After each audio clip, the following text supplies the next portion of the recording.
Vale, ¿no? Hola, buenos días a todos. La verdad es que para mí es un honor estar aquí. Sede que en la que no había estado nunca, por cierto, aunque conozco a bastante gente que tiene que ver con este mundo, porque me dedico a él en parte. Y lo que hoy traigo aquí es parte de un proyecto de investigación que dirijo en la Universidad de Valladolid, de la que soy profesor, sobre la iluminación de documentos nobiliarios durante la segunda mitad del siglo XVII, es decir, reinado de Carlos II, y la primera del XVIII, parte del reinado de Felipe V. En realidad, decir iluminación en este momento es bastante inexacto. Más bien, ni siquiera pintura de documentos, porque algunos no están pintados, sino con dibujos. Por tanto, creo que historiográficamente el término correcto sería más bien el de decoración de documentos nobiliarios, que tiene una importancia trascendental por ser, digamos, el elemento visualizador de cara a la sociedad, precisamente de ese rango conseguido, ¿no? Pues hidalguías, títulos de nobleza, privilegios, certificación de armas, etcétera, etcétera. Bueno, hay un pequeño resumen de mi trayectoria académica, digamos, que lo quito porque no tiene mayor interés, pero lo que sí que tiene interés es lo que traigo hoy aquí para presentar. Como digo, esto forma parte de un proyecto de investigación mucho más amplio, obviamente aquí que tiene, ¿no?, esa, digamos, amplitud de miras, y lo que traigo aquí es simplemente una cata de algunas de estas cuestiones en relación con el proyecto de investigación. Y aquí me gustaría agradecer especialmente a Arantza Zulafuente, que estuvo ayer en el Congreso, las facilidades, ¿no?, a Eugenio, que creo que está ahí también, Eugenio Serrano, y a Miguel Voz Mediano, en fin, a todos a las restauradoras y demás, si me dejaré a alguien, es decir, a todo el personal del Archivo Histórico de Nobleza y en general de los archivos y bibliotecas, que hacen una labor de un altruismo y una ayuda para los investigadores que muchas veces no es suficientemente reconocida, así que vaya por delante mi reconocimiento a esa importantísima labor, sin la cual nuestros trabajos, ¿no?, pues serían muchísimo más complicados, sin duda. De hecho, habrá el año que viene, probablemente estamos organizando en el otoño del año que viene una exposición precisamente sobre estas cuestiones en el Archivo de Nobleza de Toledo. Bueno, es solo un ejemplo de una de las vías de concesión de los títulos nobiliarios durante la segunda mitad del siglo XVII y también durante el siglo XVIII. Es decir, la venta de títulos, la venalidad de títulos. Esto ya es algo que se ha estudiado bastante, sobre todo por el profesor Andújar, lleva muchísimo tiempo, y por María del Mar Felices de la Fuente. La casuística es grande, y simplemente quería traer, y para ajustarme al tiempo, el caso del título del conde de Valdehermoso de Cárdenas. En el proceso de la investigación, pues obviamente sobre esta decoración de títulos, es un proceso de investigación arduo, precisamente por la propia naturaleza de los documentos, que en muchas ocasiones están en manos privadas, es decir, los poseedores, ¿no?, del privilegio actual, es decir, del título, o también coleccionistas privados sin ningún tipo, digamos, de ningún título, ¿no?, nobiliario, pero que hace unos años pues coleccionaron. Hay una colección aquí en Madrid importantísima, apenas conocida precisamente por esto, que tiene 150 entre títulos, ejecutorias y demás documentos nobiliarios. Es un número bastante elevado. Hoy en día se siguen vendiendo en casas de subastas, en España y en el extranjero, a veces a precios bastante ridículos. Esto supone una dispersión terrible de este tipo de documentos, lo que hace mucho más difícil su localización y su estudio. Gracias a la investigación he podido reunir un conjunto bastante amplio de estos documentos que me ha permitido, aparte de la cuestión, digamos, histórica, es decir, hay dos vías, bueno, lo histórico y lo artístico, como digo a mis alumnos siempre en clase, es absolutamente inseparable, ¿no? Como lo ideológico, social, político, etcétera, ¿no? Y más hablando de estas cosas. Pero, digamos, yo como historiador del arte, pues me centro en la parte artística, pero como digo, es absolutamente inseparable de la histórica, porque si no, obviamente, nos rasgaríamos simplemente la superficie, ¿no? Y no profundizaríamos en lo importante de los asuntos. Como digo, esa propia naturaleza de los documentos, cuando no están en archivos, en bibliotecas, a veces de las instituciones más peregrinas que uno se puede encontrar, están en manos privadas. Esto determina que su localización es difícil, porque no sabes dónde está. Una cosa es ir a ver en el Histórico Nacional los documentos de consejos y demás, donde está relacionado, y otra cosa es encontrar la copia bonita, digamos, del documento, que a veces es muy difícil encontrar. Hace un tiempo localicé una en una subasta en París y posteriormente se vendió y ya jamás he vuelto a saber dónde demonios está, porque además las casas de subasta no te pueden revelar, obviamente, los nombres de los compradores, de tal manera que esto es algo, pues, y muchas veces salen de España y demás, lo cual es difícil, ¿no? Generalmente, cuando he podido localizar estos documentos en manos privadas, si son en general, me han, digamos, facilitado la investigación, porque esto es una investigación histórico-artística, obviamente, sin ningún tipo de otro interés, nada más que el dar a conocer, ¿no?, estos documentos, y eso me ha permitido, pues, encontrar documentación inédita, poder atribuir algunas de las imágenes que ahora veremos, escuelas, etcétera, ¿no? Es una labor larga que requiere de un corpus importante de documentos para poder hacer ese tipo de comparaciones, digamos, estilísticas o histórico-artísticas, ¿no? Encuadernaciones y demás, ¿no? Es decir, es un mundo que está estrechamente unido unas cosas con otras, ¿no? Obviamente la heráldica, nobiliaria, genealogía, unida a todo eso de manera inseparable, por supuesto. Como digo, generalmente me han facilitado la investigación, pero hay algunas ocasiones que los poseedores de los documentos pues no quieren absolutamente saber nada del tema que tenga que ver con la investigación y no permiten de ninguna manera, no ya solo ver el documento, que sería lo ideal, ¿no?, desde el punto de vista de investigación, para ver las técnicas, etcétera, etcétera, sino ni siquiera fotografías de alta calidad que pagaría mi proyecto de investigación, es decir, sin ningún coste. Este es el caso, desgraciadamente. Solo me ha ocurrido en 2 ocasiones, he de reconocerlo, que en general la gente está bastante dispuesta a ayudar, ¿no?, a la investigación, a la universidad, al conocimiento, a la proyección de este tipo de obras artísticas muchísimo menos conocidas, ¿no?, a la sociedad, es decir, la famosa transferencia de conocimiento, palabra que hay que poner en todas las peticiones de proyectos de investigación, porque si no parece que no estás a la moda, ¿no? Pero, como digo, hay gente reticente, por la cuestión que sea y las razones que sea, que no vamos a entrar al caso porque no es algo de nuestra incumbencia, que no permite esa consulta. Es el caso del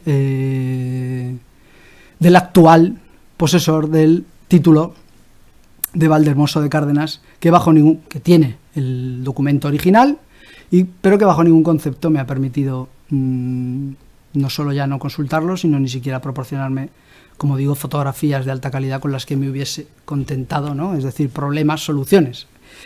Pero es un ejemplo bastante característico de esta venalidad de títulos, ¿no? Voy a intentar ser lo más breve posible para dejar espacio por si hay alguna pregunta, curiosidad o lo que sea que pueda resolver, si lo sé, obviamente.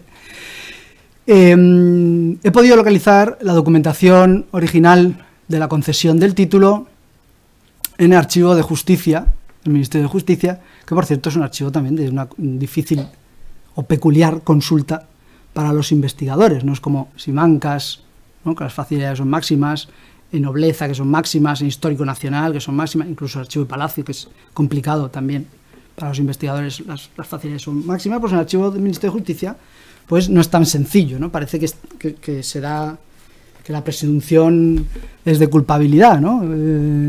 Y casi que vas a hacer algo extraño. De hecho, cuando pides un expediente, antes de dejártelo ver, los purgan, digamos, sacando cualquier documentación sensible a sus ojos, de poder ser utilizada con fines el que fuese. Me cuesta comprender que un documento del siglo XVII pueda ser utilizado con ningún fin, digamos, más allá de la investigación, pero bueno, me refiero a testamentos, inventarios, cosas así, pues los sacan. De lo que te dejan ver, pues aquí he traído la fotocopia, obviamente, porque tampoco dejan hacer fotografías en color, ni siquiera encargarlas, pagándolas, solo fotocopias. Las fotocopias de la concesión del título de Valdemoso de Cárdenas. El título, en su estado actual, ahora volveré sobre esto, solo he podido conseguir la fotocopia, una fotocopia que el actual poseedor presentó ante notario, digamos, para cambiar una pequeña denominación del Valdehermoso, porque en los sitios ponían con la H, sin la H, entonces retrotrayéndose al documento de concesión original, pues lo presenta ante notario. Estamos hablando de los años 80. Esto es lo único que podemos ver hasta ahora. A lo mejor en el futuro le gustaría saber más de su familia, de quién pudo ser el autor de su título, etcétera, y me lo deja consultar, no lo sabemos. Los herederos, o la actual marquesa de Fuenrubia, tampoco me consta que se conserva también el documento, y tampoco me han dejado verlo, ni fotografías, nada. Es decir, dos casos de muchos, pues tampoco es tanto, ¿no? Bueno, el caso es que aquí vemos la fotocopia. Ya sé que son fotos malas, pero son fotocopias de los años 80, pues bastante con que las tengamos, y vemos, digamos, al que emite, ¿no? Al que da la gracia. Es decir, en realidad cualquier título nobiliario es por efecto de uno de los oficios regios, ¿no? Uno de los más importantes oficios regios, que es la administración de la gracia y la merced real, ¿no? Junto a la administración de la justicia, la indivisibilidad de los reinos. Es decir, son algunos de los oficios inherentes al officium regis, ¿no? O al regis officium. De tal manera que la mayoría de estos títulos, no tanto en las ejecutorias, que esto cuando llegue el momento y en algunas publicaciones ya lo he, digamos, diferenciado, que en general los historiadores del arte, no tanto los historiadores en sí o los historiadores del derecho, cometen el error de llamar ejecutoria a todo, como si fuese una denominación común de algo que es completamente diferente, ¿no? Porque una ejecutoria, para empezar, es un resultado de un pleito, ¿no? Es digamos, el veredicto. De tal manera que ahí lo que está obrando es la justicia y no la gracia. Es decir, es otra faceta del rey que no tiene nada que ver con la gracia real. Pero que obviamente también implicaba la nobleza, las ejecutorias de nobleza, pero la nobleza de más bajo, digamos, nivel, ¿no?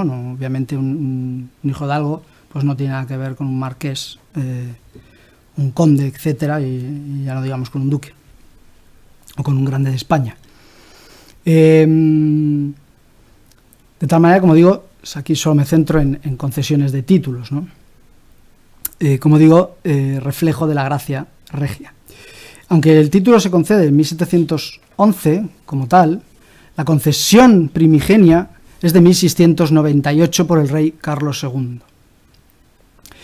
Y aquí entra una de las cuestiones más, digamos, llamativas de estos finales del siglo XVII y del siglo XVIII, que es la venalidad, es decir, la venta de títulos, la concesión o la obtención de títulos a través de un desembolso pecuniario. Esto venía a ser algo así como, bueno, era un modo de financiarse la monarquía en épocas de dificultades financieras, que eran básicamente todas, constantes desde luego durante el siglo XVII, pues por cuestiones de diferente índole, entre, digamos, las primeras, pues la guerra, ¿no? Y al final, pues casi nada nuevo bajo el sol. Todos nuestros aumentos de impuestos de IVA son culpa de la guerra hoy en día, parece, ¿no?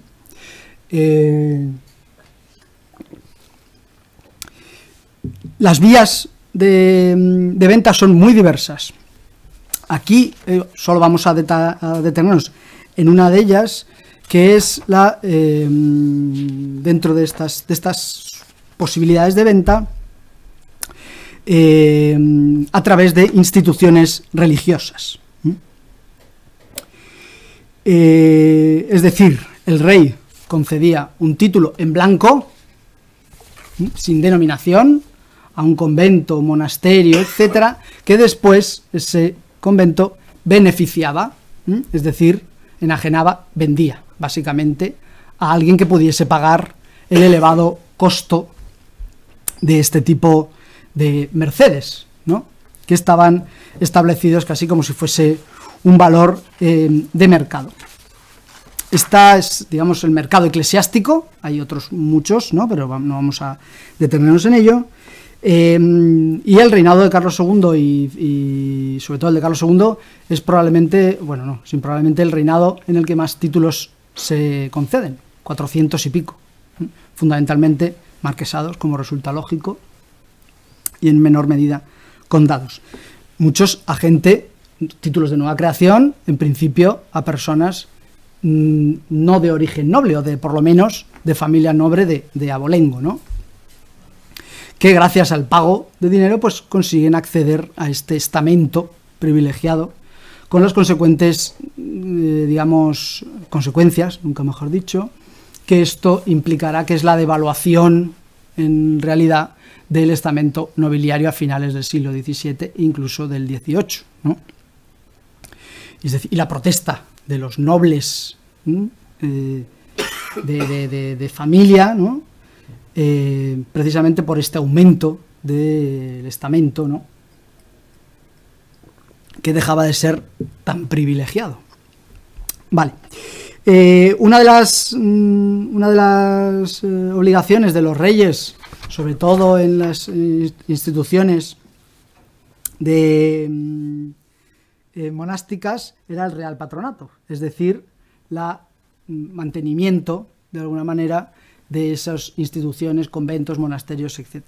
Pero como estaban arruinados el Estado y la administración y tenían que desviar esos dineros para cuestiones más acuciantes, entre ellas la guerra, pensemos en la guerra de sucesión, por ejemplo, con Felipe V o el duque de Anjou, pues digamos que uno de los mecanismos para ejercer esa labor regia, ¿no?, de mecenazgo, de patrocinio de los conventos, era concederles esta merced, un título de Castilla, generalmente, en blanco, para que esa institución, digamos, oculto o disfrazado de, digamos, del mantenimiento, reparos, etcétera, del monasterio y el convento en cuestión, pues pudiese beneficiar el título, es decir, venderlo al mejor postor, es decir, a quien lo pudiese pagar.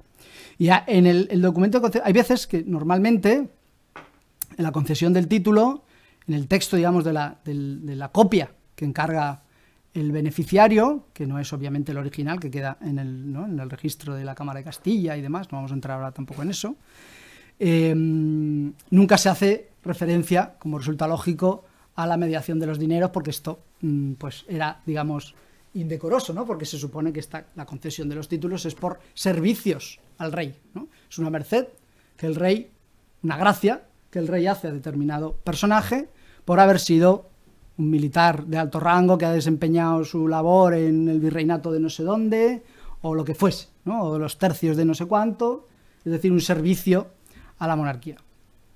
Como en realidad esto no es un servicio, obviamente porque lo están vendiendo, pues en la concesión, en los documentos decorados, pues no suele aparecer esta, digamos. Sin embargo, en la expedición y en las peticiones, los memoriales que hacen los peticionarios, sí que aparece. Y aquí está clarísimo, el texto es fantástico, porque dice, atendiendo a la necesidad de repararse de la ruina que amenaza el claustro del convento religiosas de la Concepción franciscana de esta corte y el cercado de la huerta del de Santo Domingo el Real, y viéndose sin medios con que se hallan estas comunidades, he resuelto hacerles merced de un título de Castilla, en blanco, para que le puedan beneficiar. Es decir, está bastante claro, ¿no?, con la calidad de que las 2/3 partes de su producto lo perciba el convento de la Concepción franciscana y la una el de Santo Domingo para el fin expresado. Tendrás entendido en la cámara, es decir, anótese en el asiento, bla, bla, etc. y digamos que cuando encuentren el personaje adecuado, despáchese, como se acostumbra, el título. Esto es de 1698. Pero no encontrarán, estas monjas, no encontrarán comprado adecuado con méritos suficientes. Esto de méritos suficientes, digamos, lo digo entre comillas, porque lo que no encontraban era alguien que pagase lo que valía, básicamente, hasta 15 años después, más o menos, hasta 1711, que se concede el título, que es el título actual, ¿no? el que se digamos, concede. He traído las fotocopias del título con una decoración bastante... No nos permite juzgar mucho, obviamente, porque son fotocopias, fotos de fotocopias, de tal manera que, bueno, pues tampoco permite juzgar, digamos, pero es muy curioso la utilización, sobre todo, bueno, las orlas, etcétera. Estos documentos había talleres especializados, de tal manera que lo hacían digamos, casi como si fuese masa, ¿no? Dejaban el espacio para rellenar el texto en el medio, y las decoraciones a veces son muy repetitivas. En este caso no, porque curiosamente casi toda la decoración tiene que ver con la mitología, algo bastante extraño, ¿no? En algo que tiene que ver con la nobleza, ¿no? De origen, digamos, cristiano viejo, etcétera, etcétera. Bueno, ahí vemos algunas de las decoraciones bastante llamativas de estas viñetas, ¿no? Como digo, con escenas relacionadas con mitología y algunos personajes, obviamente, pues Neptuno, Hércules, ¿no? La relación con la monarquía y demás. Y algunas, digamos, figuras alegóricas, como el tiempo, el valor, obviamente. Hay que hacer referencia al valor, ¿no? de los servicios prestados, la justicia, obviamente, la paz, etcétera.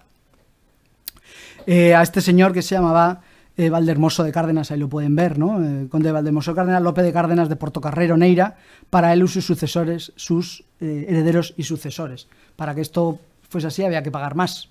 Si querías que fuese vitalicio, es decir, solo para ti, pues costaba menos, es decir, estaba perfectamente regulado.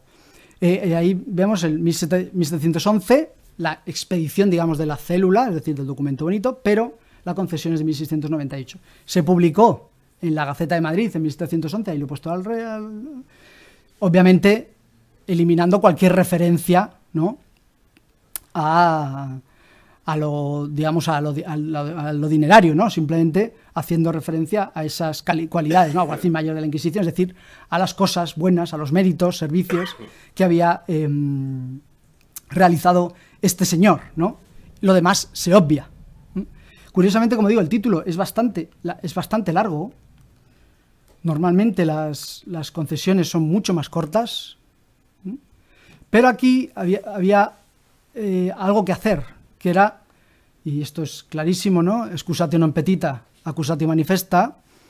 Tiene que hacer, porque el rey, o la Cámara de Castilla, en nombre del rey, encarga un informe, que era todo paripé, en realidad, un informe de las cualidades de los ancestros de este señor para, aparte de los servicios teóricos, para recibir el título.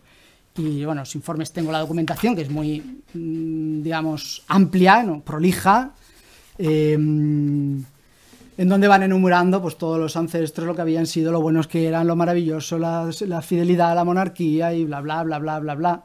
Por eso es más largo, ¿no? Es decir, tiene que de algún modo justificar esa concesión, es decir, esa compra del título en realidad. Por eso, como digo, es bastante más claro, o sea, bastante más largo, perdón. Otro de estos títulos que se enajenan también en Sevilla, con otra, perdón, sí, bueno, este está en el archivo del Laboratorio de Arte de Sevilla, pues hay muchísimos más. Les he traído algunos para que vean, ¿no? Porque no coincide siempre, por desgracia, cuando conocemos el nombre del que recibe el título con el documento. Esto sería ya ideal, pero ocurre en pocas ocasiones.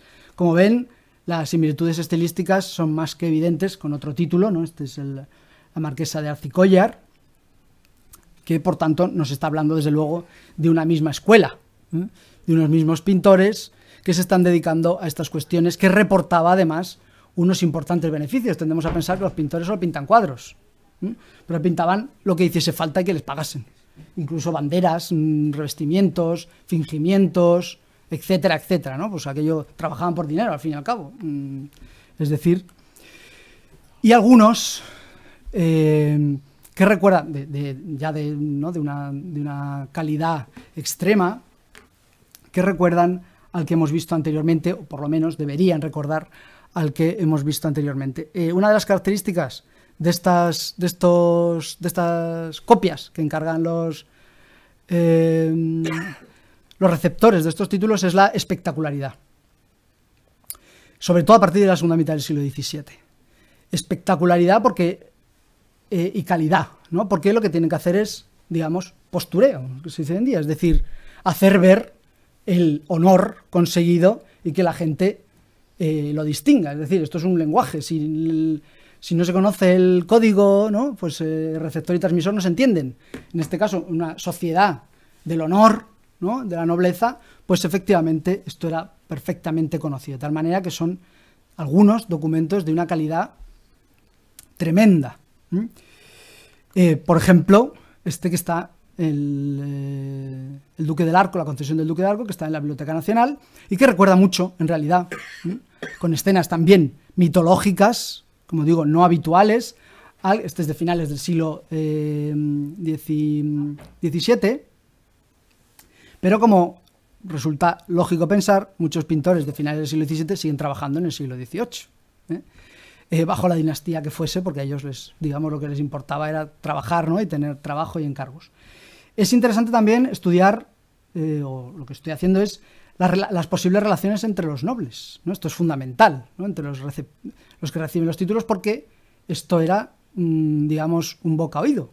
De tal manera que si yo encargo a un pintor un título y me lo hace maravilloso y estoy encantado de la vida, pues cuando un igual, digamos, le recibe un título, pues a lo mejor me pregunta que dónde he hecho yo, qué taller, ¿no? Igual que hoy en día si hacemos una obra en la cocina y quedamos muy contentos y un amigo nos pide, pues le decimos, mira, pues este señor me lo ha hecho muy bien, nada nuevo bajo el sol, ¿no?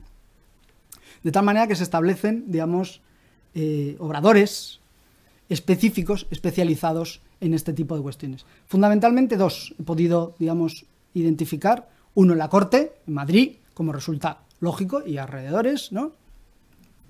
Y otro de ámbito sevillano, andaluz, que no necesariamente debía estar en Andalucía, podría estar en la corte también, obviamente, ¿no? En donde, como sabemos, hay pintores, sobre todo a la segunda mitad del siglo XVII, de procedencia sevillana, de tal manera que se puede rastrear un sustrato común en este tipo de decoraciones. Aquí lo podemos ver comparado con aquel de Valdehermoso de Cárdenas, como digo, de carácter venal, ¿no?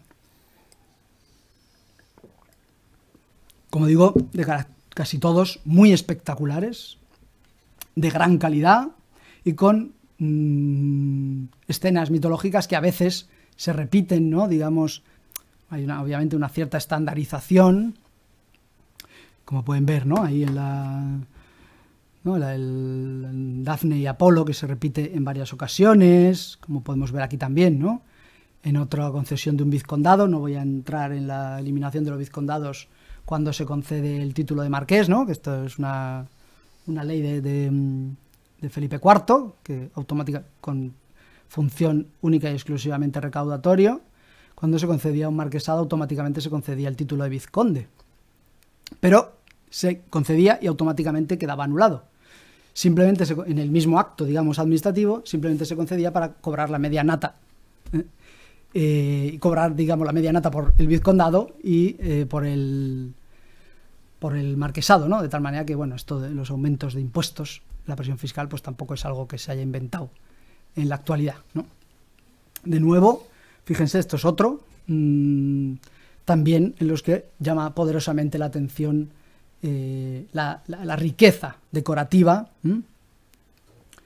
y con las figuras también otra vez, la fama, el tiempo, España y América, la intitulación, ¿no?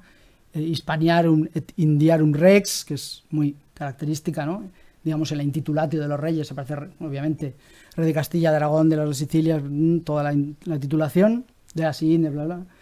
Y a veces, ¿no? Digamos, se expresa de esta manera visual.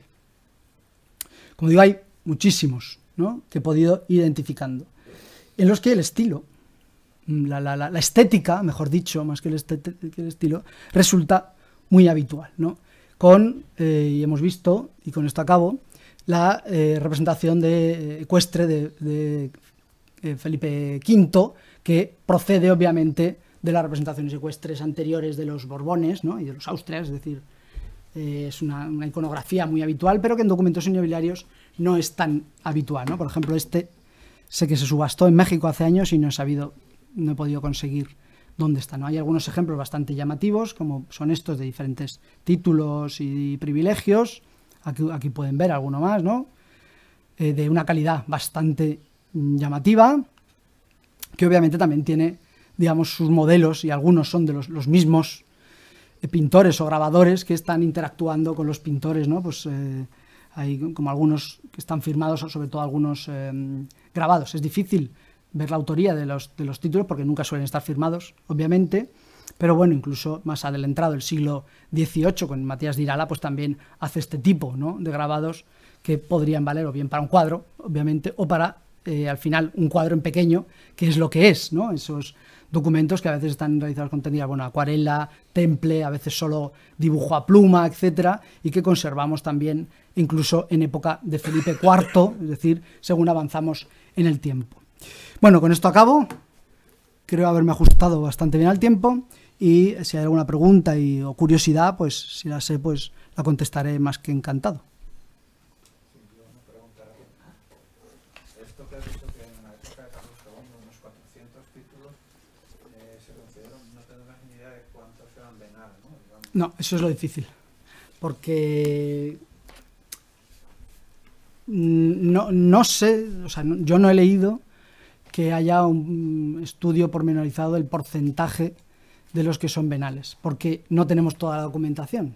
A lo mejor sabemos que se concede un título porque está el asiento, pero no conservamos ni la petición, ni por supuesto el documento bonito, de tal manera que cruzar datos a veces es muy complicado para saber el porcentaje real, ¿no?, de esos venales, de esos que son venales.